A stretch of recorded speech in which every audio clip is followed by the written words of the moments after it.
In the space of 2 generations, an entire interconnected world vanished. The Hittite Empire, master of Anatolia and rival to Egypt, ceased to exist. The Mycenaean palaces of Greece, Pylos, Mycenae, Tiryns, burned and were never rebuilt to their former glory. Great cities along the Levantine coast, like Ugarit, were destroyed so suddenly that clay tablets were left baking in kilns, mid-firing, the scribes who wrote them never returning to collect their work. Trade routes that had carried tin from Afghanistan to bronze workshops in Greece, that had moved Egyptian grain to Hittite granaries during famine, simply stopped functioning. Within roughly 50 years, around 1200 to 1150 BCE, nearly every major civilization in the eastern Mediterranean and Near East experienced catastrophic disruption. Some destroyed outright, others reduced to a fraction of their former power, all of them thrown into what historians still call, appropriately, a dark age. What could bring down an entire international system, a web of interdependent superpowers almost simultaneously? Was it invasion, climate, economic fragility, or a perfect, terrible combination of all three converging on societies that had never been more prosperous or more vulnerable? This is the story of the world's first systems collapse and the clues that survived it. The late Bronze Age, in the centuries before its collapse, was not a world of scattered, isolated kingdoms. It was, in many ways, the first true international system in human history. A network of great powers who wrote to one another as equals, who married their daughters into rival royal houses, who negotiated treaties, exchanged luxury gifts, and depended on each other's goodwill and grain. At the center of this system stood Egypt, ruled by the pharaohs of the 19th and 20th dynasties, controlling the Nile's inexhaustible agricultural wealth and projecting power into the Levant. To the north and east, in the highlands of Anatolia, the Hittite Empire commanded a formidable military machine and controlled critical trade corridors linking Mesopotamia to the Aegean. Babylon, heir to millennia of Mesopotamian civilization, anchored the eastern flank. Assyria was rising, and scattered across the Aegean, the Mycenaean Greeks had built palace-centered kingdoms.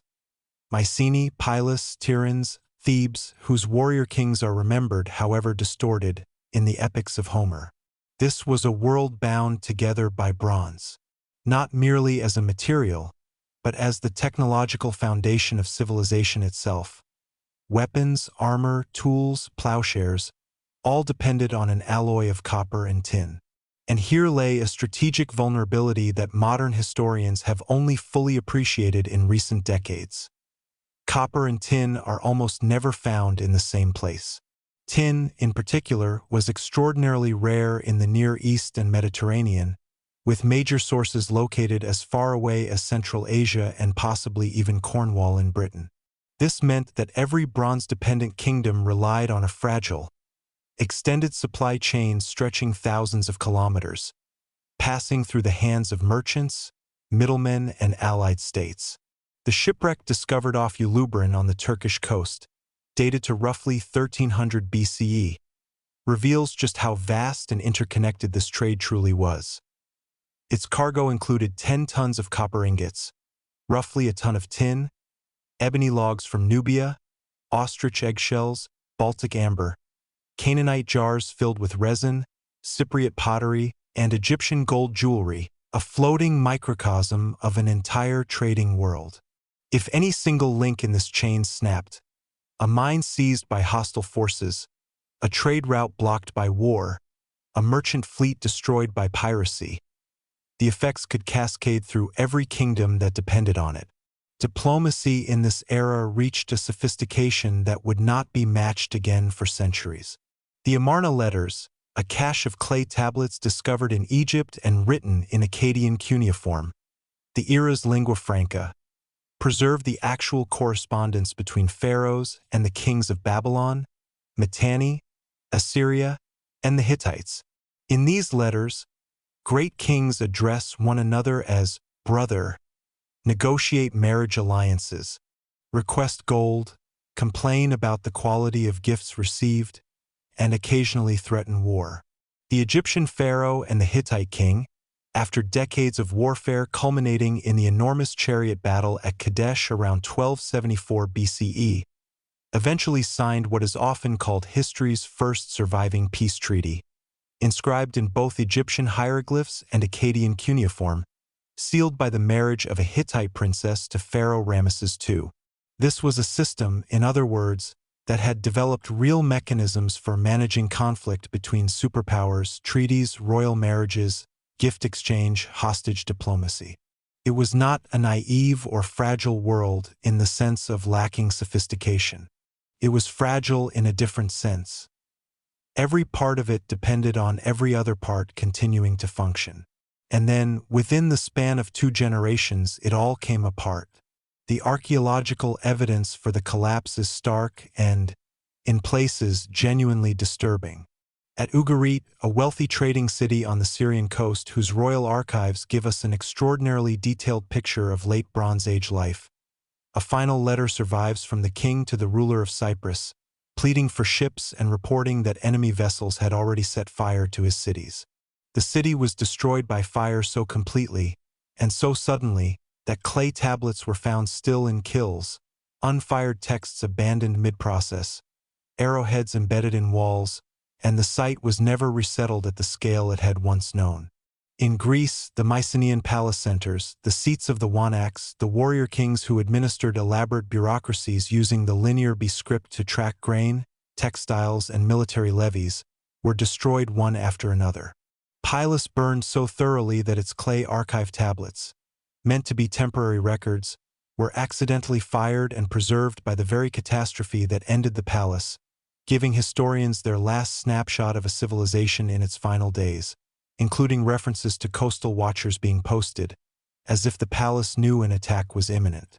Mycenae, Tiryns, Thebes all show destruction layers around this period, and afterward, the sophisticated palatial administration, monumental architecture, and even literacy itself disappeared from Greece for centuries.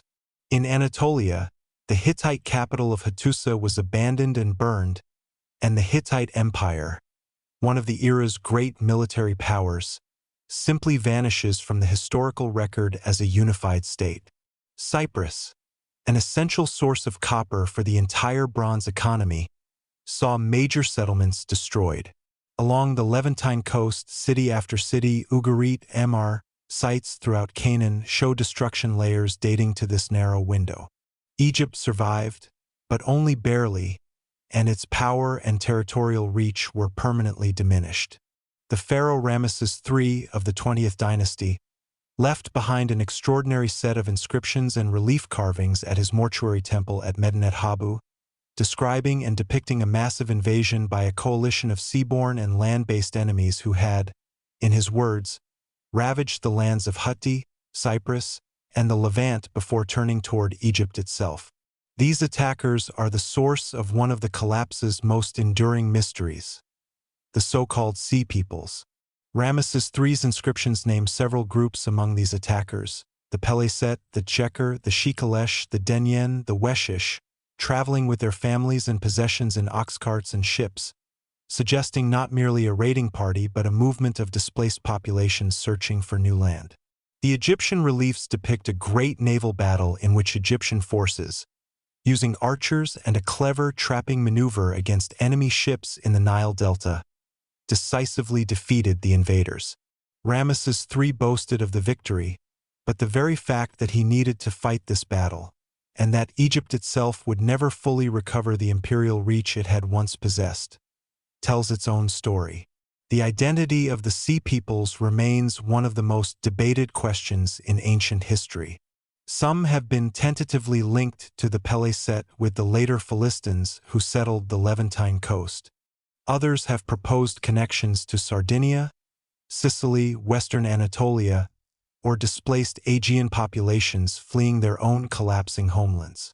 But the honest scholarly position, and the one this documentary will hold to, is that the Sea Peoples were probably not one single ethnic group or army with a unified plan, but rather a symptom of a wider unraveling. Displaced peoples, refugees, opportunistic raiders, and possibly former mercenaries and pirates, set in motion by other forces already tearing the system apart.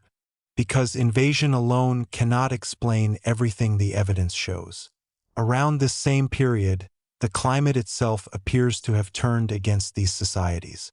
Multiple independent lines of paleoclimatic evidence, pollen cores from lake sediments in Cyprus and the Levant, speleothem records from cave formations, isotope analysis, point to a period of significant, prolonged drought across the eastern Mediterranean beginning in the late 13th century BCE and intensifying through the 12th. For agrarian societies whose entire political and military structure rested on the ability of a small farming population to generate a large enough surplus to support kings, priests, scribes, and soldiers, a sustained multi-year drought was not a minor inconvenience. It was an existential threat. Hittite texts from this period include desperate correspondence begging Egypt for emergency grain shipments, describing famine conditions in the Hittite heartland so severe that there is no grain in my land. A kingdom that must beg its rivals for food is a kingdom already losing its ability to project power, to pay its soldiers, to hold its vassals in line. And so we begin to see the shape of the true answer, one that this documentary will explore in depth across its next two parts. Not a single cause, but a cascade. Drought straining agricultural surplus. Famine weakening the ability of kings to maintain armies and loyalty. Displaced, hungry populations, possibly including some of the very people later called sea peoples, set in motion, raiding the coastal cities that anchored international trade. Trade routes disrupted, cutting off the tin supply that every bronze-dependent military and economy required. Economic collapse feeding further political instability, rebellion, and violence. Each crisis amplifying the next in societies whose interdependence, once a source of strength and prosperity, became instead a mechanism for spreading catastrophe from one end of the Mediterranean to the other. It is a pattern that modern researchers studying systems collapse find unsettlingly familiar. Highly optimized, tightly interconnected, efficient systems that function beautifully under normal conditions can be catastrophically fragile when multiple stresses arrive simultaneously, because the same connections that spread prosperity also spread failure. In the parts that follow, we will examine each thread of this cascade in far greater detail: the archaeological and textual evidence for the drought and its consequences, the movements and possible identities of the sea peoples and other displaced groups, the internal rebellions and earthquakes that struck weakened states, and finally, what came after, the 2 to 3 century Dark Age that followed in Greece and parts of the Near East, the societies and cultures that did survive and adapt, and the slow, uneven reemergence of civilization that would eventually give rise to classical Greece, Phoenician maritime trade, and the Iron Age world. The Bronze Age collapse is not merely an ancient mystery. It is one of history's clearest case studies in how interconnected, prosperous, and seemingly powerful civilizations can unravel with startling speed, and it still has much to teach us. But drought and famine were only the beginning.